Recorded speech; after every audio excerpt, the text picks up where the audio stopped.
aqui nesse cantinho, trabalha vocês ou não? Vai chegando uma idade que nem o óculos resolve. Aqui eu vou ficar olhando o mais fácil o telão, aquela tela ali não enxerga direito. No meu caso teria que ser umas 80 polegadas, mas a gente vai intercalando aqui os dois lados. Quem está nos visitando aqui a primeira vez, nós estamos numa série do Apocalipse. O livro do Apocalipse traz 7 cartas específicas, e essas cartas elas foram dirigidas a períodos diferentes e igrejas diferentes. Hoje nós vamos estudar a segunda igreja, e a segunda igreja é a igreja de Esmirna. Domingo passado nós estudamos sobre Éfeso, e se alguém não pôde acompanhar, a irmã Concebida já tem no site dela a gravação, e você poderá pegar então a primeira mensagem da primeira igreja. Muito bem, hoje vamos falar sobre a igreja de Esmirna. Se não ligar não funciona, né? Vamos ver agora? Beleza. Todas as igrejas do Apocalipse, elas estavam localizadas numa região que é chamada Ásia Menor. Essa região da Ásia Menor hoje é conhecida como Turquia. Se você tiver o privilégio de viajar até a Turquia, você poderá fazer um tour e conhecer então esses 7 lugares que foram 7 igrejas muito fortes do cristianismo. Hoje é a atual Turquia. E aqui estão os períodos. Semana passada eu falei de Éfeso, que ia do ano 31 até o ano 100 depois de Cristo. E hoje a igreja de Esmirna, ela vai do período 100 depois de Cristo até o ano 313. Só para você sintonizar, o período da igreja de Esmirna é o período onde não temos mais João, o discípulo amado, ele já havia falecido. No momento que João falece, então entra uma próxima igreja, que é a igreja de Esmirna. Porém, o livro do Apocalipse é o livro que fala do futuro, dos últimos acontecimentos. Então, João recebeu a revelação de Jesus Cristo, e Cristo pediu para que ele escrevesse o que iria suceder durante todo esse período aqui, olha, que é o período das 7 igrejas, até chegarmos à última, que é a Laodiceia, que vai do ano 1244 até o tempo do fim. Então, o período de hoje será do ano 100 até o ano 313. Qual era o significado do nome Esmirna? O significado é esse. Deriva de uma palavra mirra, que significa aroma de cheiro suave. Aroma de cheiro suave. Grave essa informação, porque ela será importante para compreendermos alguns significados de alguns textos da Bíblia que vamos ler para vocês. Então, o significado é aroma de cheiro suave. O livro O Novo Testamento Interpretado, de Russell Norman Champion, diz assim: o nome dessa cidade significa mirra. O que é mirra? É uma substância extraída de uma planta por esmagamento. Grave essa informação também, que ela é significativa para entendermos o texto da Bíblia. Então, mirra, significa uma substância extraída de uma planta por esmagamento. No momento que esmagava aquela planta, produzia-se então um aroma suave, um cheiro suave, um cheiro agradável. Até hoje, nessa cidade, ela ainda existe. Ela é considerada como uma cidade com diversas plantas, uma grande variedade de plantas, e uma cidade que, ao andar em praças públicas, em diversos lugares, você consegue sentir cheiros diferentes. Não era diferente no período em que foi escrita essa carta. Atualmente, Esmirna tem esse nome aqui, Izmir, e é considerado a 3ª maior cidade da Turquia. Okay? É uma cidade desenvolvida, é uma cidade que sofreu terremotos, uma cidade que sofreu avalanches, guerras e tantos outros problemas, e mesmo assim, ela continua como uma cidade forte, chamada de Izmir. Alguns aspectos culturais interessantes dessa cidade. Uma delas é que existia um grande mercado, e esse mercado ele chamava-se Ágora, e em todas as 7 igrejas do Apocalipse, essa era a única cidade que conseguiu ter um comércio maior do que Éfeso. E alguns especialistas chegam a dizer que esse mercado ele tinha 3 andares, e o comércio logicamente se tornou maior do que Éfeso. Era uma cidade portuária, Existia um pequeno monte nessa cidade, que ficava no centro da cidade, e você conseguia enxergar todo o mar Egeu. Por ser uma cidade portuária, eles tinham facilidade de vender as suas mercadorias e receber mercadorias de outras regiões. Você vai perceber, meus queridos, que naquela época, como a navegação era um dos transportes mais usados, todas as cidades portuárias elas tinham uma chance de se desenvolverem e crescerem muito mais rapidamente. Hoje é diferente, né? Hoje nós usamos as estradas férreas, usamos os caminhões, as estradas elas vão cortando pelo meio do país, não necessariamente precisamos usar mais o mar. Mas naquela época as cidades portuárias eram umas cidades que tinham tudo para dar certo. Nós estudamos semana passada que Éfeso deixou de crescer porque devido ao assoreamento, o porto mais famoso daquela região ficou inútil e consequentemente a cidade deixou de ter o mesmo poderio financeiro que havia no passado. Mas com esse vinho é diferente. Até hoje ela é banhada pelo mar Egeu e é a terceira maior cidade da Turquia. Algo interessante aconteceu durante esse período. O comentário bíblico adventista diz que este povo ele sofreu uma grande perseguição.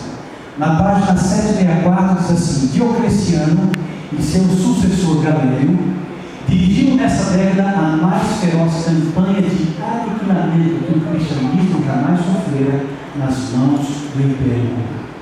Esse foi um período que a história revelou que uma grande perseguição aos cristãos. As páginas da história estão marcadas com o sangue de um povo fiel. Infelizmente, meus amigos, muitos tiveram a sua vida ceifada simplesmente por não negarem o nome de Jesus. Há uma história interessante de um bispo, o nome dele era Policarpo. Foram entrevistar ele, sabiam que ele era um cristão nessa época, e o imperador disse assim: olha, ou você nega o nome de Cristo, ou você vai morrer.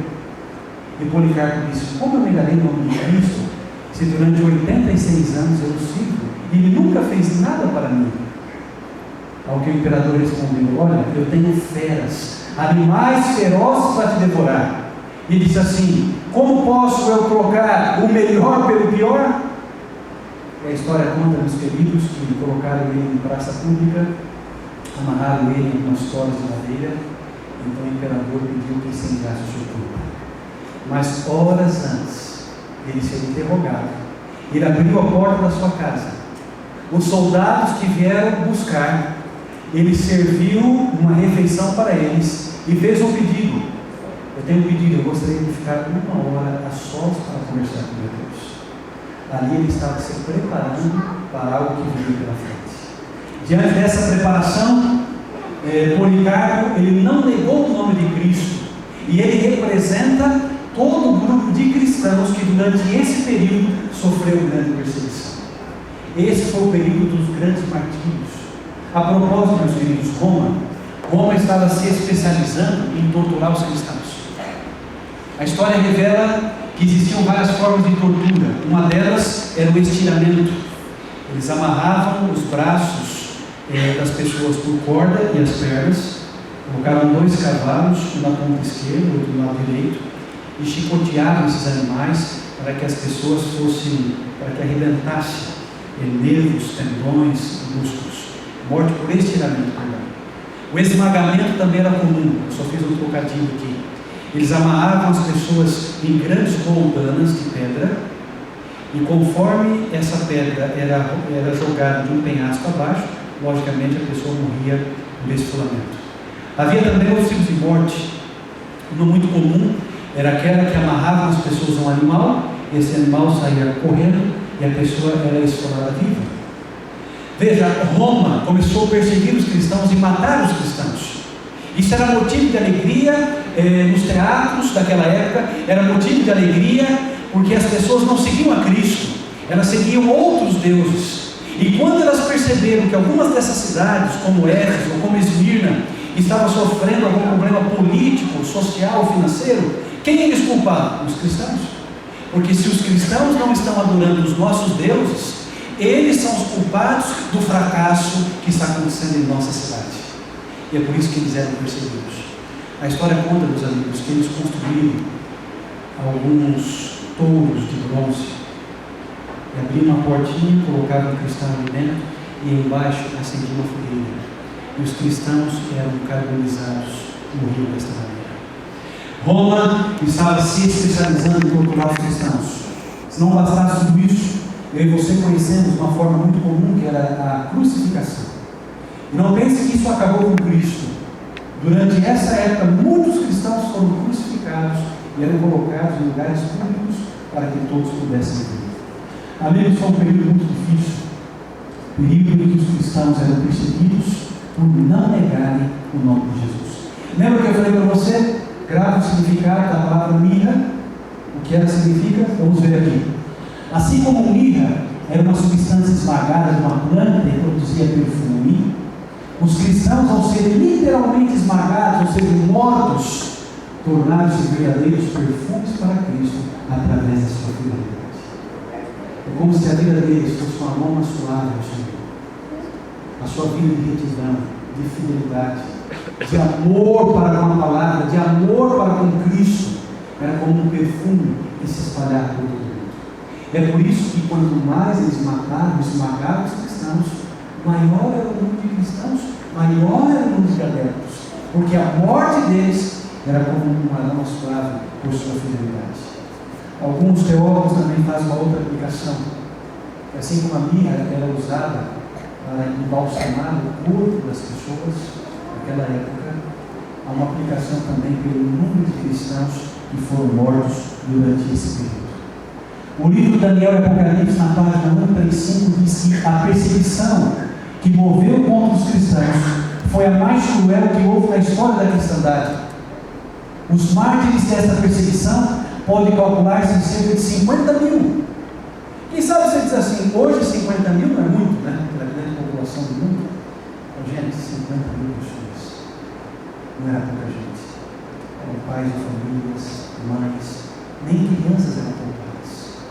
Naquela época foi um bom número de pessoas, uma boa representação. Conforme o cristianismo ia crescendo, Roma percebia que era uma ameaça para eles, e por essa razão os cristãos eram mortos. O livro do Grande Conflito tem servido como uma boa base para os estudos que eu tenho apresentado aqui a cada domingo. Você pode perceber que a cada domingo eu estou mencionando um texto do Grande Conflito. Na página 41, a escritora norte-americana Ellen White, que inclusive saiu uma notícia dela recentemente, que ela é uma das 100 pessoas mais influentes dos Estados Unidos. Olha que coisa interessante, devido à sua literatura. E ela escreveu esse livro, Grande Conflito, que diz assim: seu exemplo em vida e seu testemunho ao morrer era um constante atestado à verdade, e onde menos se esperava, os súditos de Satanás estavam deixando o seu serviço e alistando-se sobre a bandeira de Cristo. Vendo uma coisa, quanto mais Roma perseguia os cristãos, mais adeptos ao cristianismo eram acrescentados à teologia. Por que isso? Porque as pessoas olhavam aquele mártir morrendo numa fogueira, sendo carbonizado e louvando ao Senhor, orando ao Senhor.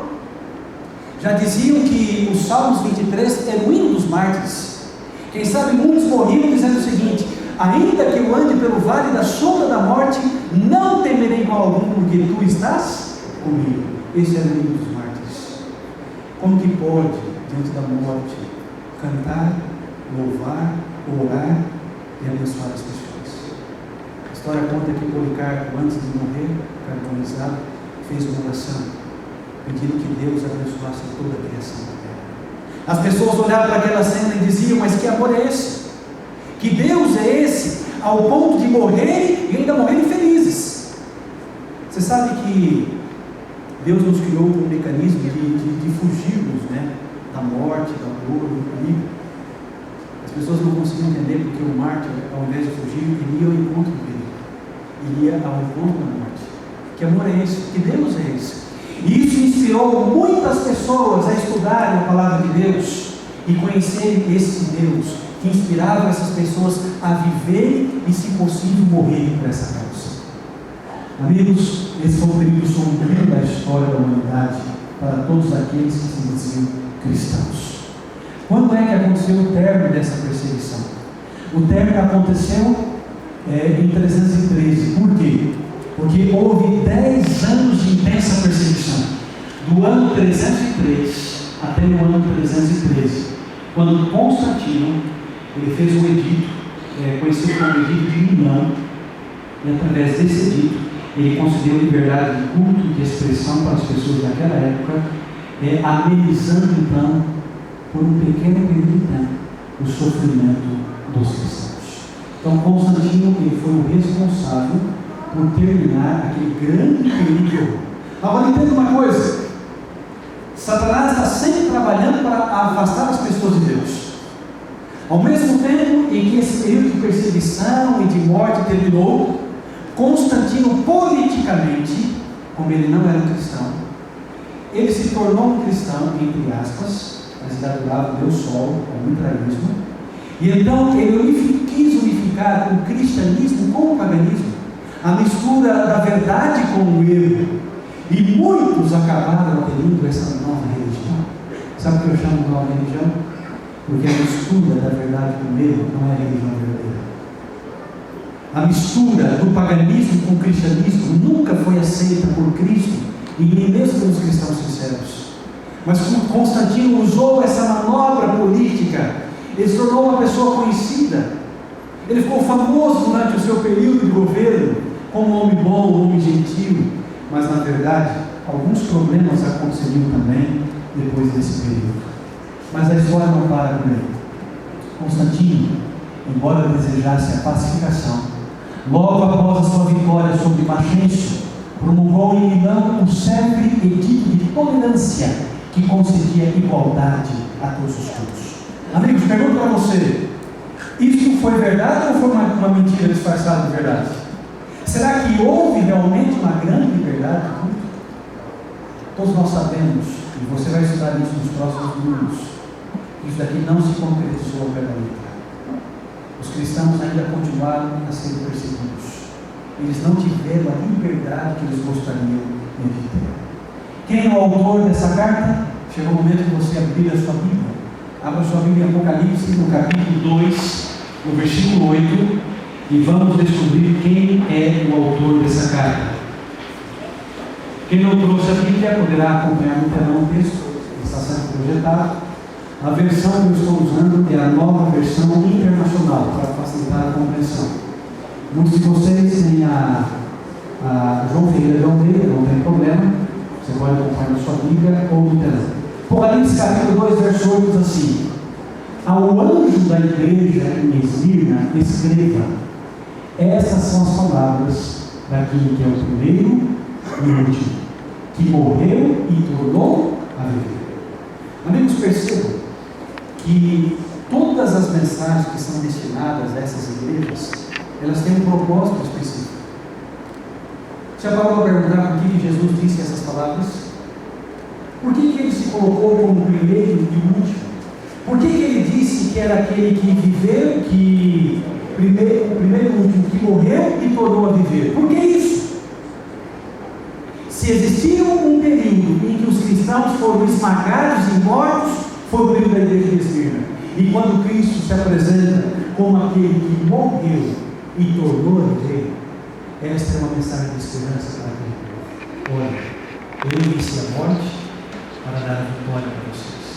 Mesmo que vocês passem pela morte, mesmo que vocês sejam martirizados, lembre-se que eu morri, mas eu passei a viver. E se eu estou vivo, há esperança para todos aqueles que morreram.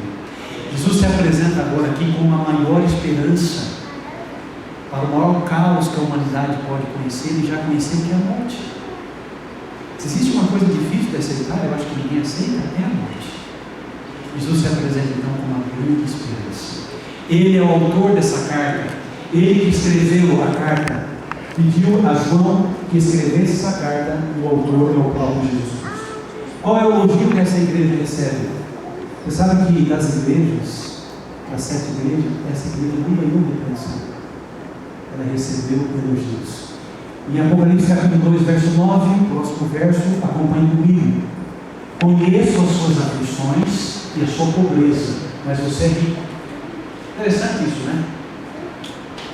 Se alguém chegar para mim e dizer assim: olha, fala, Você é pobre, mas você é rico. Eu vou dizer, olha, será que eu tenho que pegar o extrato bancário para dizer para você que eu sou pobre? Não combina, né? Ou a pessoa é pobre, ou então é o quê? É rica. Mas o que Jesus queria dizer com isso? O porquê dessa mensagem?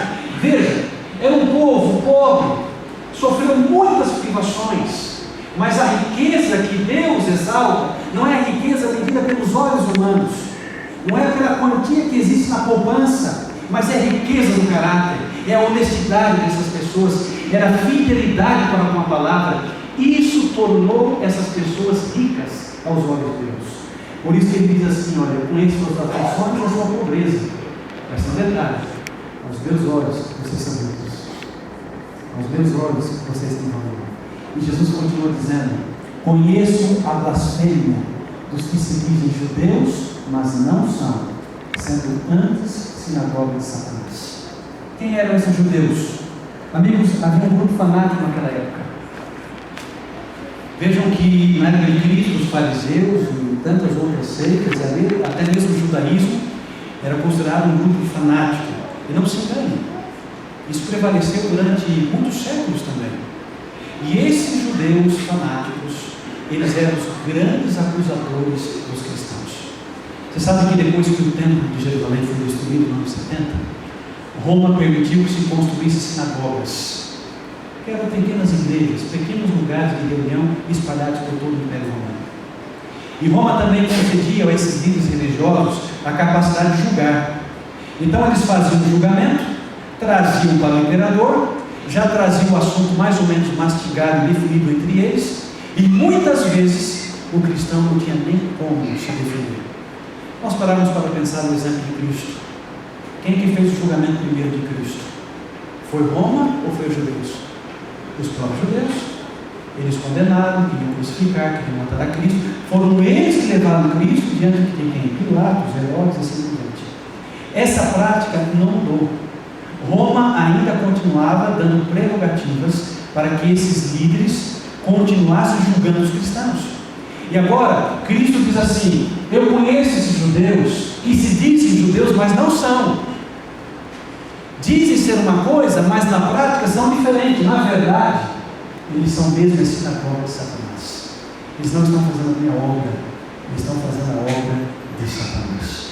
O que Jesus queria dizer com esse verso é que nada passa desapercebido aos seus olhos. Todos aqueles que foram perseguidos pelo nome de Jesus, Cristo sabe todas as coisas. Ele sabe aqueles que estão fazendo as boas obras e aqueles que estão fazendo as más obras. Ele sabe aqueles que são chamados de seus filhos e aqueles que são inimigos dele. Ele conhece todas as coisas. Por isso que ele diz ao povo: olha, eu sei o que está acontecendo. Eu sei a blasfêmia. Por que blasfêmia? Eles estão mentindo a respeito de vocês. É mentira. Vocês têm sido fiéis à palavra. Vocês têm sido fiéis até o fim. Portanto, esses judeus, eles foram chamados de sinagoga de Satanás. Essa repreensão, meus queridos, ela não foi dada aos cristãos desse tempo. Não foi dada para não interpretar errado. Essa igreja só ganha elogio. Ela não ganha repreensão. A repreensão é para esse grupo que não pertencia aos cristãos. Qual é a exortação de Cristo? Abra sua Bíblia no Apocalipse, capítulo 2, no versículo 10. Acompanhe comigo agora. Quem trouxe a Bíblia, poderá ler na Bíblia. Quem não trouxe, acompanhe comigo no telão. Apocalipse, capítulo 2, versículo 10, diz assim: não tenha medo do que você está prestes a sofrer. O diabo lançará alguns de vocês na prisão para prová-los, e vocês sofrerão perseguição durante 10 dias. Ser fiel até a morte, e eu lhe darei a coroa para a vida. Amigos, o que significa 10 dias? Em profecia, um dia significa o quê? Um ano. De acordo com Números 14:34, esse é o princípio do dia profético. Um dia representa um ano. Do ano 303 até o ano 313, foi o período de maior intensificação da perseguição aos cristãos. Então, o que Jesus estava dizendo: olha, eu sei que vocês serão perseguidos, eu sei que muitos de vocês serão mortos. Agora, não tenha medo do que você está prestes a sofrer. difícil entender isso, né? Como não ter medo, sabendo que haverá uma perseguição? Como não ter medo, sabendo que eu poderia a qualquer momento ser morto numa praça pública por não negar o nome de Jesus? E ele diz assim: o diabo, nem mais. O diabo lança lá com vocês na prisão para prová-los, e vocês sofrerão perseguição durante 10 dias. Quem disse, meus amigos, que o fato de ser cristão é um atestado que não haverá provações e sofrimento? Tem muita gente que toma a decisão por Cristo e pensa: agora minha vida vai ser um mar de rosas, tudo perfeito, não tem mais problemas. Um dia uma pessoa entrou no tanque batismal, se batizou, no final de semana ligou para mim: pastor, não estou entendendo. Eu acabei de me batizar e olha o que está acontecendo na minha vida. Falei: minha querida, mas não quer dizer que o fato de você estar batizada e entregar a sua vida a Cristo, que você não teria provações? O próprio Cristo disse: no mundo passei por aflições, mas tem bom ânimo, eu venci o mundo. Então, a Bíblia está dizendo que enquanto vivemos aqui nessa terra, vamos ser provados, vamos ser perseguidos. A propósito, no sermão das bem-aventuranças, Cristo diz: bem-aventurado aqueles que forem perseguidos por minha causa. Não foi Jesus que disse isso? Bem-aventurados. Felizes aqueles que foram perseguidos pelo meu nome. Por que felizes? Como pode alguém ser feliz ou não ter medo diante da morte e da perseguição? Meus amigos, a resposta está aqui na parte final desse verso. Ser fiel até a morte e eu lhe darei a coroa da vida. Esmirna era uma cidade onde eles promoviam muitos esportes. E um deles, que já existiu naquela época, é das famosas corridas. E quando o campeão chegava, ele ganhava uma coroa. E essa era uma coroa de ouro, colocava sobre a cabeça, e então ele era ovacionado diante de todas as pessoas que estavam assistindo àquela grande cerimônia. Interessante é que essa coroa de ouro, rapidamente ela murchava e secava e acabava. A grande diferença aqui, meus amigos, é que Cristo está dizendo que aquele que combateu o bom combate, que aquele que seguir a sua jornada e ser fiel ao meu nome, eu vou dar a coroa da vida. Não apenas uma coroa que você vai ser aclamado: olha, você é um vencedor. Mais do que isso, é a coroa da vida, porque não haverá mais a morte, não haverá mais a perseguição. É por essa razão que nós encontramos a recompensa. A recompensa é essa, Apocalipse 2:11: o vencedor de modo algum sofrerá a segunda morte. É por isso que é chamado a coroa da vida, a vida eterna que Cristo está preparando para mim e para você. Quando nós entendemos que nós estamos nesse mundo apenas de passagem, quando nós entendemos isso, nós não ficaremos tão preocupados com o estado da morte. Essas pessoas morriam cantando, louvando e orando, porque elas sabiam o que estava reservado para eles. Eles sabiam que a vida nessa terra é tão curtinha e tão passageira, mas que muito em breve Cristo traria a coroa da vida. Eu quero encerrar com uma história, e essa é uma história verídica, uma história muito interessante. O período que o povo mais sofreu perseguição, um dos períodos, foi a perseguição feita por Décio. Ele possuía, a história conta, 40 gladiadores. E esses gladiadores, a responsabilidade deles era matar os cristãos. Muitos desses gladiadores, eles abriam as portas para que animais ferozes como leões e outros animais saíssem para destruir os cristãos. O que Décio não contava é que esses 40 gladiadores se converteram ao cristianismo. Conforme os cristãos eram mortos, eles observavam a fidelidade daqueles cristãos e eles se converteram ao cristianismo. E a história é surpreendente porque Décio, ele deu uma ordem. Ele falou o seguinte: se vocês estão negando Roma, vocês serão mortos. Chamou então os soldados e levaram eles para a proximidade de um lago congelado. E Décio deu uma ordem, falou o seguinte: tirem a roupa deles e eles vão morrer congelados.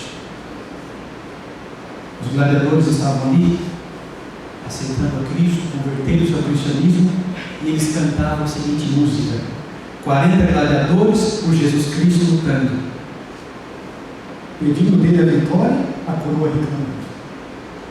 40 gladiadores por Jesus lutando, pedindo dele a vitória, a coroa reclamando.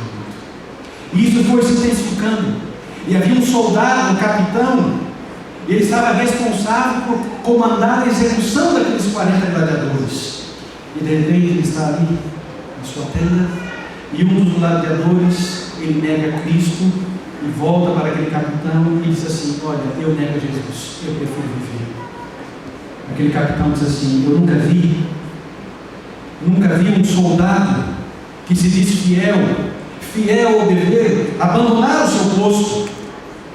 Enquanto o capitão conversava com aquele soldado que havia abandonado a Cristo, ele ouvia a seguinte canção: 39 gladiadores por Jesus Cristo lutando, pedindo dele a vitória, a coroa reclamando.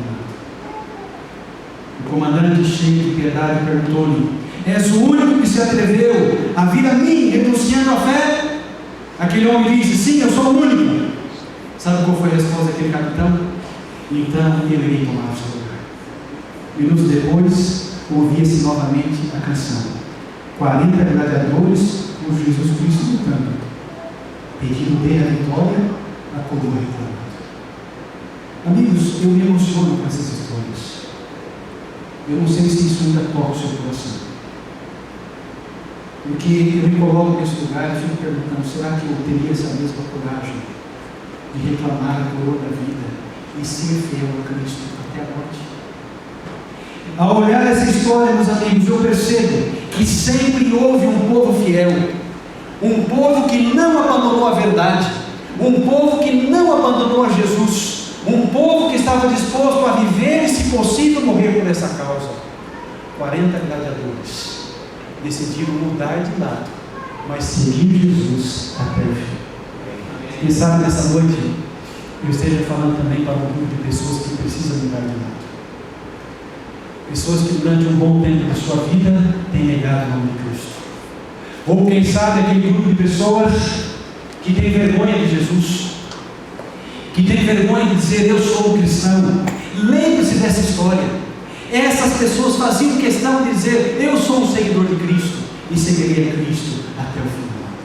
A promessa é clara: ser fiel até a morte e dar-te a coroa. Eu fiquei pensando enquanto preparava esse sermão, de maneira bem prática nos dias de hoje, o que seria ser fiel a Cristo? O que seria ser fiel? O que seria ser leal a Jesus? O que seria reclamar a sua coroa? Eu fiquei pensando em coisas tão simples que muitas vezes nós esquecemos de cumprir o nosso objetivo. Eu conheço pessoas que preferem agradar os colegas de trabalho para dizer que eu sou um cristão. Um dia desses eu cheguei numa rodinha e eles contaram uma piadinha bem picante e suja. E eu saí daquela rodinha e eles disseram o seguinte: você não tem espírito esportivo? Eu falei: esse linguajar não faz parte do meu cristianismo. Não é fácil você se posicionar. Não é fácil você dizer a quem você segue. Não é fácil muitas vezes você dizer aonde está o seu coração, mas é necessário. É por isso que essa escritora norte-americana, ela diz que a maior necessidade do mundo hoje é de homens. Homens que sejam fiel ao dever, assim como a bússola ou o Apolo. Homens que não temam chamar o pecado pelo seu nome exato. Essa é uma necessidade gritante do mundo em que estamos vivendo. Pessoas de posição. Pessoas que se posicionam pela verdade, por aquilo que é correto.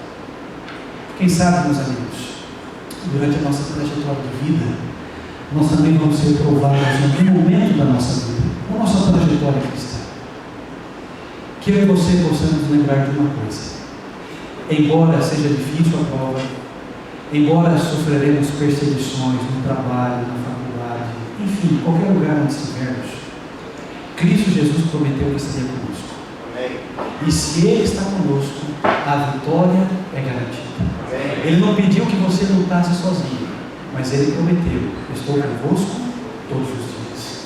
E se Ele está ao nosso lado, nas alegrias, nos momentos de prova, eu sei que eu tenho um aliado forte. Eu tenho alguém poderoso ao meu lado, que poderá me conceder a vitória. Esmirna significa aroma suave.